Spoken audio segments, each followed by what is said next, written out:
శ్రీకృష్ణ రాధావర గోకులేశ గోపాల గోవర్ధననాథ విష్ణోః జిహ్వే పిబస్వం అమృతమేతదేవ గోవింద దామోదర మాధవేతి. శ్రీమాత్రే నమః. శ్రీ గురుభ్యో నమః. శ్రీకృష్ణ భగవానుడు అనుగ్రహించినటువంటి అద్భుతమైన భగవద్గీత శ్లోకాలలో ఉన్న అర్థాలను మనం సరళమైన భావంతో వరుసగా అనుభవిస్తూ వస్తున్నాం. అందులో 2వ అధ్యాయం సాంఖ్యయోగం. ఇందులో మనం ఏ సందర్భంలో ఉన్నాం?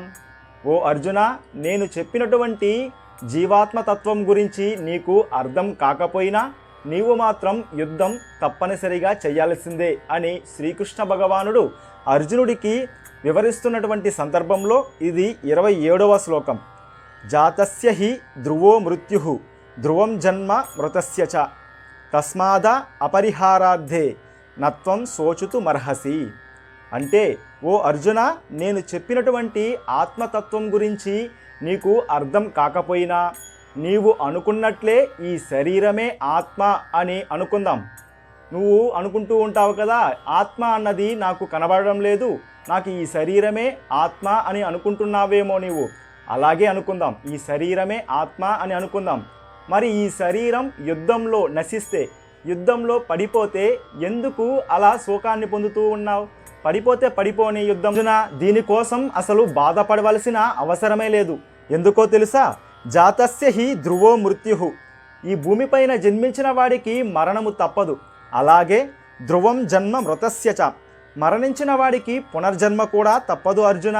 ఈ లోకం ఇది సర్వసహజం. అటువంటి దీనికోసం నీవు ఎందుకు ఎంతటి శోకాన్ని పొందుతూ ఉన్నావు? తస్మాద అపరిహారార్థే నత్వం శోచతుమర్హసి. దీనికోసం అర్జున నీవు ఎందుకు ఇంతటి శోకాన్ని పొందుతూ ఉన్నావు అని. జాతస్య హి ధ్రువో మృత్యుః ధ్రువం జన్మ మృతస్య చ తస్మాద అపరిహారార్థే నత్వం శోచితుమర్హసి. అసలు పుట్టినవాడికి మరణము తప్పదు, మరణించిన వాడికి పునర్జన్మ కూడా ఉంటుంది అర్జున. నీవు దీనికోసం అసలు శోకాన్ని పొందవలసిన అవసరమే లేదు అర్జున అని శ్రీకృష్ణ భగవానుడు అర్జునుడికి వివరించినటువంటి అద్భుతమైన శ్లోకం. ఇంకా శ్రీకృష్ణ భగవానుడు అర్జునుడికి ఏమేం వివరించాడు అన్నది మరొక భాగంలో తెలుసుకుందాం. కృష్ణాయ వాసుదేవాయ దేవకీ నందనాయ చ నందగోపకుమారాయ గోవిందాయ నమో నమః. శ్రీమాత్రే నమః. శ్రీ గురుభ్యో నమః.